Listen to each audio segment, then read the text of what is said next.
discovered my wife at a hotel where she met her lover, I left her without a trace. A few years later, when she came looking for me, it was another woman who answered the door. I had a contract employment that allowed me to work from home when I returned from periodic trips. My wife, meanwhile, was a successful director of a technical sales company. Although my frequent work trips and her increasingly demanding work hours caused some pressure, overall, I would say that our marriage was genuinely wonderful. Taking a quick look back, I met my now ex-wife at a barbecue hosted by mutual friends 5 years ago. We struck up a discussion, and we clicked right away. To be honest, I thought that being with a lady who was so attractive and intelligent was a sign of defiance. She seemed to genuinely enjoy my rough-around-the-edges demeanor. After a few weeks of dating, we were infatuated with one another, and the clothing literally flew off when we were going to one another's apartments to meet. At last, we secured the knot. After 8 months of dating, they moved into a large apartment and started saving money for a home. Following the first 3 years of marriage, things started to change, while my feelings for her remained intense. Whenever I voiced worries about her increasingly late hours and many work outings, I noticed that she would argue about trivial matters. She would become enraged. She justified it by saying that it was a necessary step in her ascent up the corporate ladder. She maintained that considering my own weeks-long absences from work, I had no right to criticize her. I told her I could cut down on the number of hours I traveled. Actually, I was only taking vacations for 3 or 4 days every 5 weeks.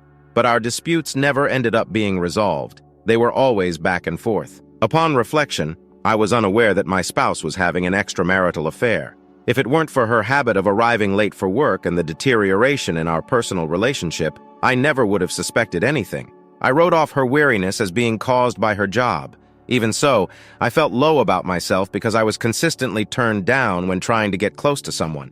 I never saw the covert texting that I found out about later. She may have been using her work mobile phone while spending a lot of time in our spare bedroom, which she had converted into a home office since she had one. Kathy began arriving home after work and leaving for an evening business engagement around in September of 2017. From 1 evening per week to more than 3 evenings per week this occurred. Although I'm not naturally jealous, she would undoubtedly attract attention and have to contend with some of the males in her workplace. She seemed to just be thinking on her career, especially when she was working with male executives.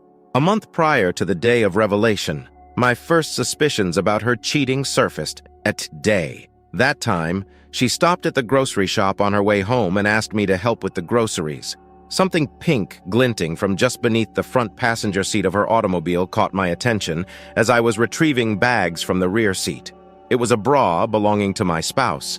Because she preferred the ones from a specific clothing store, I know it's hers. Looking back, I see why there was a red light regarding the bra. She always pulls off her bra first from under her clothes when she feels like it. I'm not sure why, but as soon as I saw this, I felt like my stomach was about to drop. I was unable to understand the use of her bra beneath the seat. I simply left it beneath the seat. My heart must have been beating wildly because I nearly passed out from it. Because I looked like I had seen a ghost, and Kathy inquired if I was okay when I came back to the kitchen with the bags.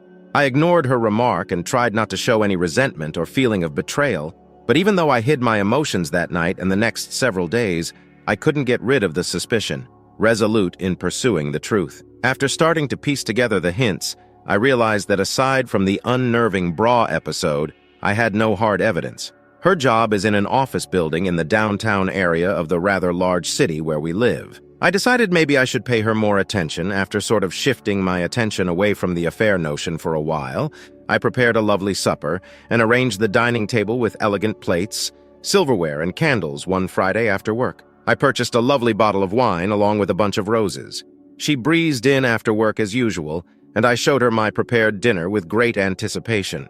She gave me a sad smile instead of the excited answer I was hoping for, telling me that she was meeting her co-workers at a local hangout that evening, as she suggested that they grab a quick bite before she leaves. She said that she had to take a shower beforehand. I suppose my stomach turned over and I lost all ability to speak. While she was in the shower, I finally had enough. I won't tell you what type of wrath I was experiencing at that time. I took my work phone and placed it in the back seat of her car.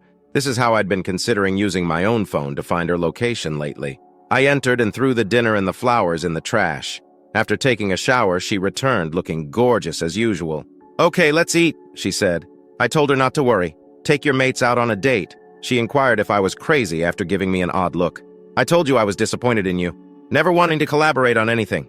She got upset and urged me to stop being a baby. She also made fun of me for having a short fuse. I thought, stupid me, as I stood there allowing everything to settle in. I assumed we would enjoy spending the evening together, for once. She gave me a sly smile and turned to walk away. I pulled out my backup phone and began monitoring my work phone, watching her pull into the bar, which was about 20 minutes away and a regular hangout for her coworkers. My suspicions were confirmed when I decided to step outside and locate her automobile on the spur of the moment. Yes, her car was parked in the bar lot. It was parked across the street from mine. I waited nervously with a disconcerting impression that I was someone else entirely, almost like a stalker. However, I reasoned that I had to at least allay my worries regarding her whereabouts. An hour or so after my arrival, she is leaving the bar with a man, as I can see. He resembles one of the executives I've seen at work. He reaches out, pulls her in, and plants a kiss on her. My tummy began to knot. My entire body became numb. They approach another vehicle and enter it together. I try to keep up with them as the car leaves. They go to a motel, you guessed it, approximately 10 minutes away. I stop on the road beside the motel. I watch as they exit and enter the hotel together, holding hands. I've had enough. I'm a moron. I strike the steering wheel with my fist, and that's it. I'm not sure if I blacked out or experienced an out-of-body experience when I came to. Something inside me went utterly blank. I concluded that I was thirsty, right now. At this point, my life started going in a path I never would have imagined. I just started driving away from the town, living all over again what I had just seen. Racked with anger and grief, I ended up traveling 30 kilometers or so toward the outside of town. I found a small tavern in search of comfort, where I sat down and placed an order for a drink. I guess my outward look reflected my inner agony, since the perceptive female bartender commented that I looked like someone who had been completely deflated. I answered, "You could say that," grinning. Next to me, a guy takes a stool and strikes up a discussion. I'm not really in the mood to converse, but there was something about this guy that I found comforting. After a little of conversation, the topic of my wife cheating just pops into my head. How? All I want to do is get over her and move on. He gives me a back slap after giving me a look. "Friend, you're not alone," he says. I experienced that a few years back. These things do, in my opinion, occasionally happen for a purpose. And believe me when I say that this is your chance to make positive or negative changes in your life. At this point, the decision is entirely yours. He said this, and something about it truly lifted my spirits. Even though I'm aware of my pain, I've always been able to look at things rationally, and he can too. We are going to introduce ourselves now. Ray is his name. Although he leans toward the country, he is the kind of down-to-earth person I truly admire.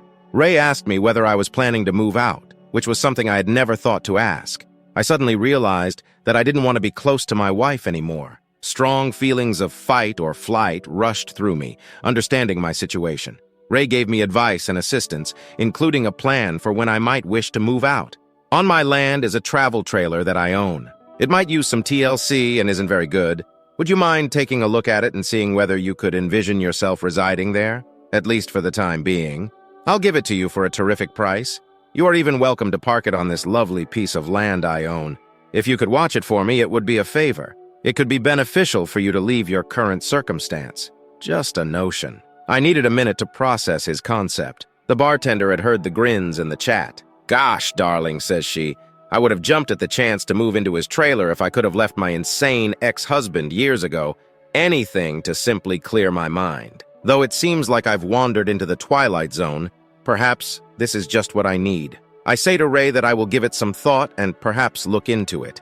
After a little while, we split ways and agree to get together at his apartment in a few days. I began to feel like I had some perspective, and that there was a possibility that I could escape what I considered to be a terrible nightmare laced with intense heartbreak. I was positive that I had no intention of seeing my wife again.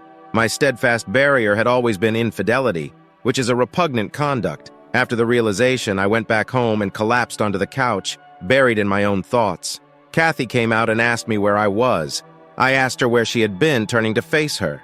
"You know, I went to get drinks," she said. I directly inquired, "Are you having an affair?" to her. She is a little surprised, but she quickly gathers herself and responds, "No, how come you would ask me that?" I inform her that I've heard rumors that she might be seeing someone at work. She queries, "That's who told you?" I tell her about someone I know, but I won't tell you who it is. She merely asks me where I've been and says, "You're being ridiculous. She also says I'm drunk and delusional. I invite her to go out for drinks with some pals at a bar. She simply looks at me as if she wants to ask me more, but instead she returns to our bedroom and gets back into bed. I opted to spend the night on the couch, bearing a heavy burden from her months-long dishonesty. Disgust, hurt, and self-pity filled my thoughts as vivid, agonizing images of her with the other man plagued me, making sleep impossible. A thought flashed over Ray's trailer prospect. This thought was consoling, like a guiding light. There must be a problem with me.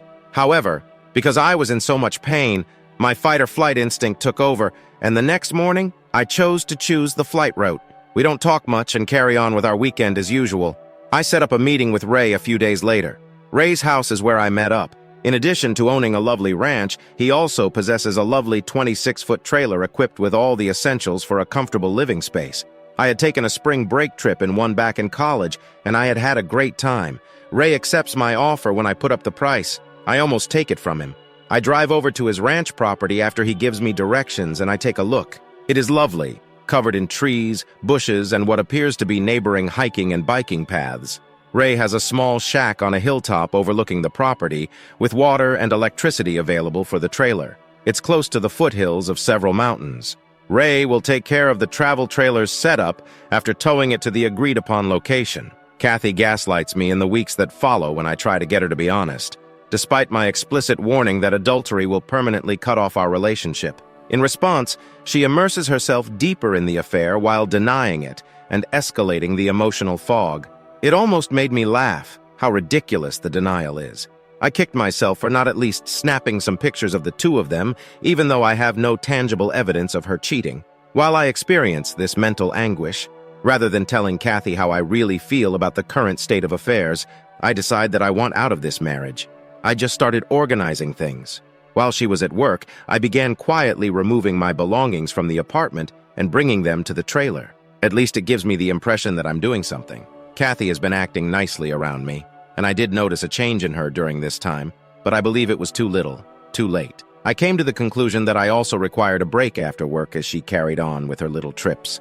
In fact, I was getting dressed around the same time she was leaving for the evening, and she asked me where I was going. I just mentioned getting together with some pals. I told her that she didn't know them and wouldn't enjoy all the shop talk when she started to ask questions. When I would ask to go on one of her office outings with her, she would respond exactly like this. She says, "Okay," with a somewhat hurt expression on her face. "Enjoy your time." I firmly stated that I would. Between working on the trailer and meeting up with Ray at the bar, I have started to make more friends. In reality, this situation has resulted in enjoyable moments spent with an engaging circle of Ray's friends and family to maintain a healthy balance. I've opted to moderate my drinking, steering clear of potential pitfalls.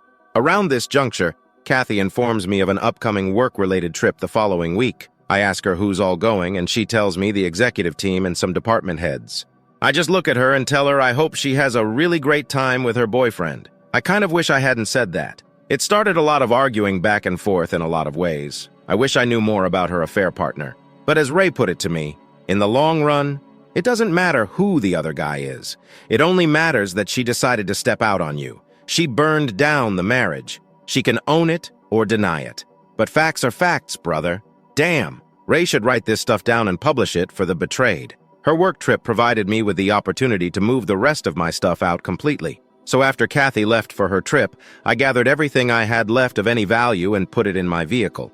I only took essentials like clothes and work-related equipment, leaving behind furniture and personal items instead of the detailed note I initially considered. I settled for a brief message on a piece of paper. I hope it was worth it. Placing my wedding ring atop the note, I left it on the kitchen table for her to find. I felt a huge weight come off of me. I felt free. No more hiding the truth. I know I will have some baggage to deal with and some hurt to get over, but I have time to heal now. I just need some space and need to get her out of my life as quietly and quickly as possible. I'm not proud that I never confronted her more or pulled a confession out of her. I never got to yell and scream and curse her after confessing. I had come to the conclusion in my mind that she didn't deserve me. She disrespected everything we had, our future plans, our history. We were saving for a house and a future family. All of that is gone now. No going back. I don't owe her a damn thing. She can deal with the fallout, aftermath. I didn't have an agenda at all. I didn't contact a lawyer or anything.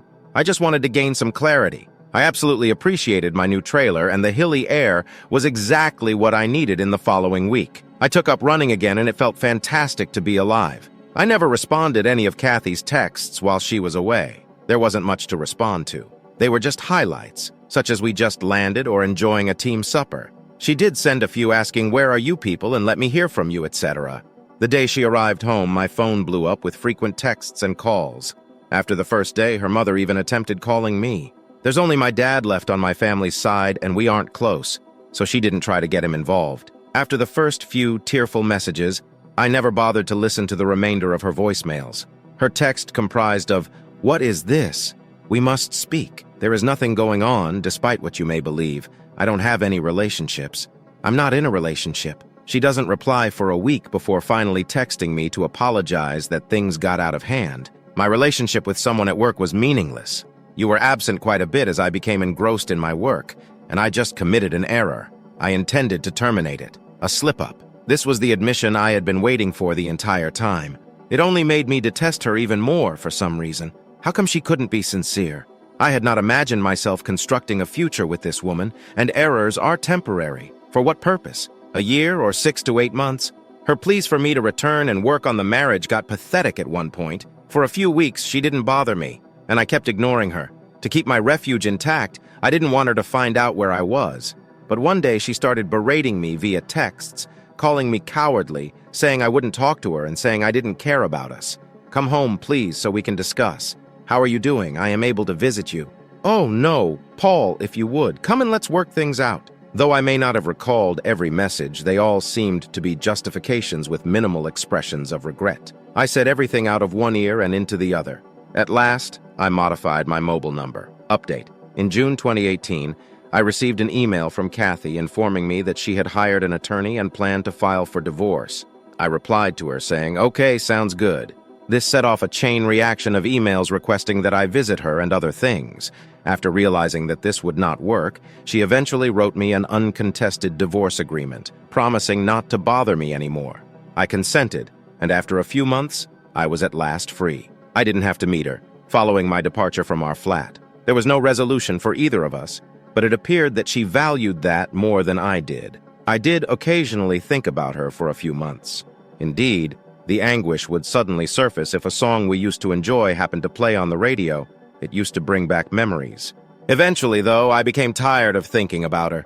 As an update, I'm happy to report that I'm now formally divorced. Everything is moving along quite nicely. Actually, I met this really great girl. While running on the trail that's right down the hill from my house, I came across her. We had a great time together while I helped her replace a flat tire. She is so lovely and beautiful. Despite being a few years my junior, she adores my way of life and refers to me as her mountain man. I'm not planning to give up on women entirely, but I'm also not in a rush to become serious. Here in the trailer, I remain. I've made a lot of life-simplifying changes and have no intention of changing anytime soon. I adore being outside. It got me over everything, my ex-wife, the pain, and everything else. I am aware that everyone responds to these situations differently. I believe I made the proper decision for me because I was fortunate enough to not have children yet and to be in my 3rd year of marriage. You do not have to put up with a cheater in your life. Should something similar occur to you, just don't think about it too much. Simply continue living your life. After you work on yourself, everything improve. I hope that everyone has the finest possible life. Pete, you did a great job handling it. And there is hope in Ray. Your angelic guardian OP sent a brief update. I'm grateful for the comment's support. Regretfully, this tale illuminates a sad truth about my former partner. Since the divorce, we haven't had a direct communication. Every now and again I get emails, but I decide not to reply. Curiosity made me want to respond, but I held myself back. But about 3 weeks ago, I ran into a common friend, and she told me that Kathy wasn't the happiest person. Not like me. There was laughter. She claimed that my ex had promised her that I would always be the one who escaped, and that she would make every effort to win me back and tell me everything that transpired if she ever had the chance. Although I didn't ask the friend for too much information, I do have extra information that I'm a little reluctant to provide. The major update is about to happen. Is my ex-wife, who I ghosted, perhaps trying to find me? I have rewritten this about 5 times to make it readable, but I just wanted to give you an update on the predicament I found myself in with my ex-wife. I was worried, as I indicated in my last piece, that my former wife was attempting to find me in the hopes of making amends or whatever. I had moved around 2 hours away from our previous residence. Last weekend, I ran into her at a coffee shop in the town close to my house, which I frequent. I had a sneaking suspicion that her presence was not accidental. Fortunately, I was able to get away before she noticed. Update: I returned to town this past weekend to pick up some groceries, stopped by my favorite coffee shop for a cup, and used their free internet to finish up some paperwork I needed to fill out for work. I left the coffee shop and went to my truck. All of a sudden, I heard Paul called my name. Casting a sidelong glance, my heart fell. My former partner, Kathy, was waving at me. It was as if the end of the world had come. I watched in disbelief as she hurried across the street, anticipating an embrace. I automatically extended my arms, palms out, and she stopped. She gives me a look. Very painful. "Paul, I've been looking for you," she says after that. "I wanted to see you because I heard you moved out here. Is it possible for us to speak? I truly felt like an animal stuck in a cage, folks." I gave in and said, "All right, let's go find a table or something so we can chat for a little while." When she requests to come to my house, I tell her straight up that we cannot. She follows me to the end of the street to a bench outside a small store. She begins by complimenting me on how much I've changed and how much she likes my new appearance, beard, etc. She found it attractive because I had such a toned body and had changed. She put on a fantastic show and she was attractive to look at. She was wearing a tank top, these tiny white shorts, and a ponytail that I used to enjoy. She was turning on the sex appeal and I could feel it. My radar was on high alert. I really needed to control myself in order to see where this was headed. She started by apologizing for the affair and admitting that she had been badly hit by karma. After I left, her employer found out about the affair, which made things so bad that she had to step down. Her companion from the affair was reprimanded and moved to a different job within the firm. She was blamed for his relocation, which made him angry. This prompted her to tell his fiancé the truth, which ended their relationship. She bowed her head slightly and began to cry. I had nothing to say and just sat there glancing around. She stood up straight and gave me a long look. I inquired as to her desires from me. She wanted to tell me that she had no intention of starting an affair, that she felt sucked into the company's politics and power structures, that she felt the AP had really manipulated her with his charisma and influence, and that she foolishly believed she was using him just as much as he was using her. She was going to tell me the truth, especially now that I suspected her of being unfaithful. During that period, she detested herself, and her way to cope with the shame that followed my departure from her was to drink after work. Her heart felt like it had just collapsed from loss. She felt so stupid, so alone. She ended things with her AP right away. She felt that she had to go out and find me in order to try and make things right because I wouldn't talk to her or reach out. She wanted to see whether we could make a fresh start. Despite the fact that she was aware of our divorce, I simply gazed at her, and then I went up to her and kind of summarized everything we had talked about. How can you come out here believing that you can simply wipe away every mess you make? I'm going to overlook all you did to sabotage our union. We were over if you cheated on me, as I already told you. Forgiveness does not exist. This relationship isn't getting restarted. You were the best. The moment you walked out on me, you ruined everything we had. How foolish do you believe I am? One night, I watched you go into a hotel together while I followed you. Are you aware of that? I immediately understood that others were beginning to notice that I had been raising my voice. She burst into tears. She took hold of my arm. I let her weep a little on my shoulder before gently pushing her off. She gave me a look. I'm deserving of everything. I am certain that I do. Please allow me to take you out for supper or anything. I'm not ready to go. I would like to speak with you more. I want to make sure that everything is clear to everyone. You didn't give me the time I need with you before. Paul, please. I love you so much. Even though I know you might not want to hear it, she said. It wasn't until you broke me that I realized how much I loved you, and I broke you just as thoroughly. I have no self-forgiveness. I want to wait till the day I die before I forgive myself. She was so overcome that she started to cry uncontrollably and hyperventilate in an effort to comfort her. Feeling that this could be the only thing that might possibly calm her down, I lifted her up and gave her an embrace. It dawned on me then that I had indeed broken her heart, just as she had broken mine. After we started walking together, I discovered a pleasant, peaceful trail, and everything began to calm down a little. I then inquired as to how she discovered me and whether or not she had employed a private investigator. Or something else? She gave a small chuckle and answered no. Still, she gave it some thought. A few weeks back, she asked Stacy how things were doing when she ran into her. Stacy revealed that she had seen me. Kathy forced her to reveal every single thing. I told Stacy not to tell her, so she didn't want to, but she wouldn't let her leave until she did. However, all she actually knew was that I live here in the vicinity and that she saw me here in town. On her days off, she began to come here to try to locate me. When she stated it, she flushed a lot. I laughed a little bit. We went to supper because that damn Stacy can't keep her trap shut. We discovered a charming little spot with a patio. I saw to it that we drank nothing. I didn't want her to come up with an explanation to make me feel better or say she was too inebriated to drive home. We had a heartfelt talk after our emotional interaction, and I walked her back to her car. Even though she told me she hadn't dated anyone else since I left and that I was the only one she wanted, she was so insistent about wanting to stay. I politely declined. It was way too soon to be thinking about turning that chapter back on. She pleaded to see me once more, but I didn't say yes. That was all I did, give her my new email address. I told her no, you'll simply blow it up with texts and calls when she asked for my phone number. That one brought her to tears. If I was interested, she indicated she would be back in town the next weekend. To that, I said nothing at all. Before she leaves, she promised to email me to let me know every detail, including the time and location. I directly asked her if she would forgive me if I had cheated. After giving it some thought, she answered, yes, in time, but only if we went to a marriage counselor or if we could work through the healing process together through a lot of discussion and perhaps even a legally binding agreement.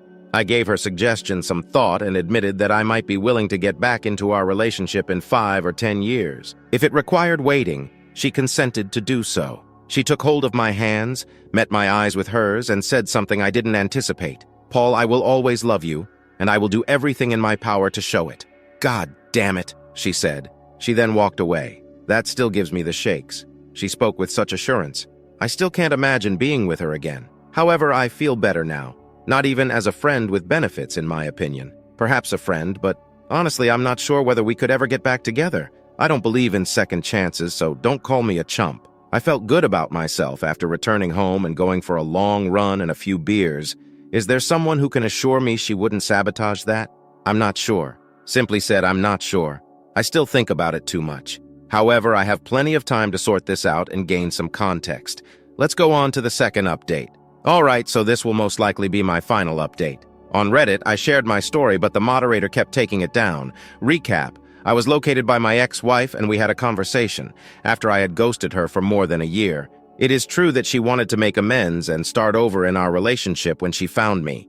To everyone that wrote to me expecting me to be your average BW pillhead, forget her and start dating her again. You'll feel incredibly let down. She recently apologized for the affair and expressed her love to me in a long email. She suggested coming for the weekend once more. I flatly refused the notion, though.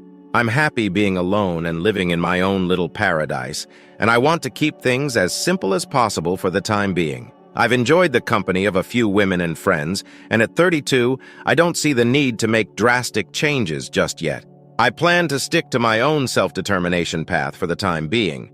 I declined to provide her my new phone number in my email response to her. I spelled everything out. I assured her that I had no intention of making amends with her. I no longer know her, and I no longer trust her since she made her bed. I'll think about becoming friends with her and wish her the best. Perhaps in a future that has not yet been decided. She was obviously annoyed by my lack of clarity, so she gave me a very revealing response. She told me that although she was obviously very upset in my reaction, she had actually accepted a job offer that was located many states away, and that her true plan had always been for me to accompany her. She knows that I work from home and can live wherever I want. She thought that maybe I might consider going with her, that maybe we could start over somewhere new together, and that there wouldn't be much time left before she left. She was excited to finally meet and present a strong case for our possible future together.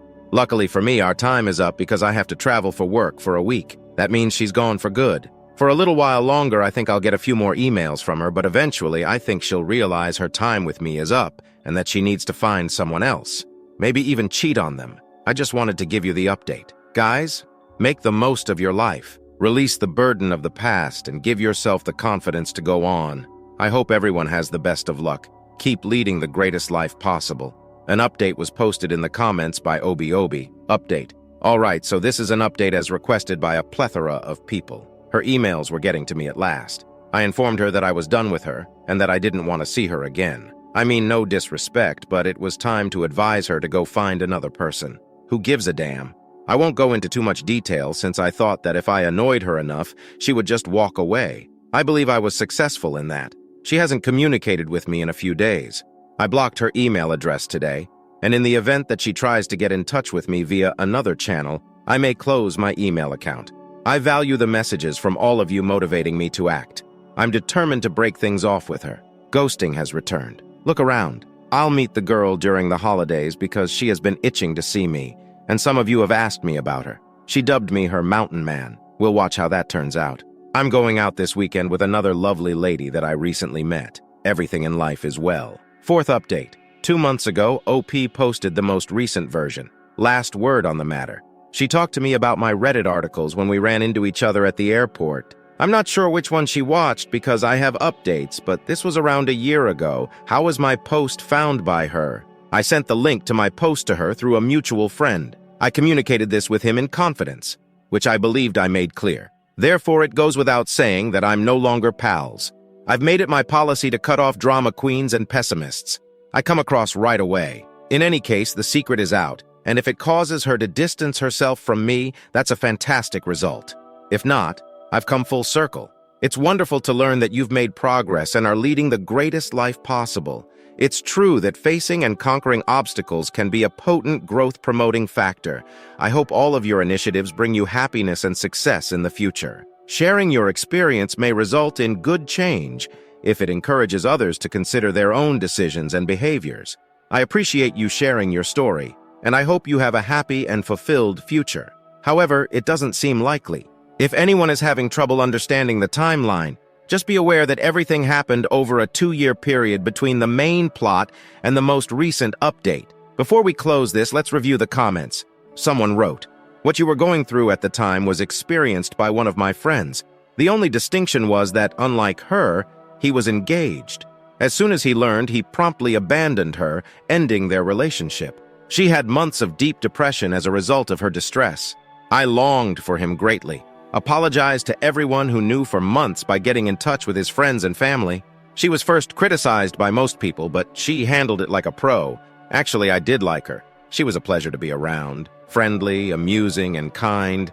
She would genuinely try to get to know his buddies such. He had many, whereas she had very few of her own. She located him and profusely apologized. They struck up a conversation even though he rejected her. In terms of his work, level of freedom, and number of girlfriends, he was content with his life. He assured her he had enough ladies in his life. The individual you are referring to appears to have had relationships with attractive women who lacked the same allure as his former partner. The ex was heartbroken and jealous, yet she still kept in touch with him. He then disclosed that he had initiated a sexual relationship with her, but had not shared any feelings. One notable restriction she placed on him was to avoid having personal relationships with her and to stay safe among other people, if, in just 1 week, he had slept with other people. In other words, she wasn't doing anything but him while he was laying around. Less than 2 years later, I caught him and her sipping coffee together, holding hands while she gave him a devoted, adoring look. I was genuinely happy to see them, and I did treat her nicely when I did. It seems that when she first came to me, I was the only one who treated her nicely. It was 3 years before to that. They have reconnected and are content right now.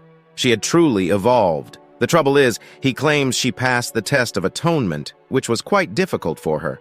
Observing him with other women and her willingness to put up with her difficult questions whenever he desired. It seems that the individual would make fun of his former partner by bringing up earlier incidents, such going on dates or touching hands while shopping, even though they were shocked. The person would recount particular incidents, to which the ex would calmly answer and refute them. He kept asking inquiries about these experiences for approximately a year until they ceased. Friends, I think that peace is possible. However, the misbehaving spouse's attempts ought to be sincere. Wishing you luck. That's not the path I would pursue, but I'm glad it worked out for him, Opie retorted. One more response. That is a really nice story, in fact. The only way I would think about getting my wife or girlfriend back if she cheated on me would be if she did something similar. One more remark. She discovered what the majority of cheats refuse to or cannot comprehend. When you cheat with another cheater, the grass is dead. Lies, deceptions, and ego are the foundation of any relationship with an infidelity. You are acting appropriately. That concludes our talk for today. Please remember to hit the subscribe and like buttons so you never miss anything, viewers. Until we meet again, be careful. Goodbye.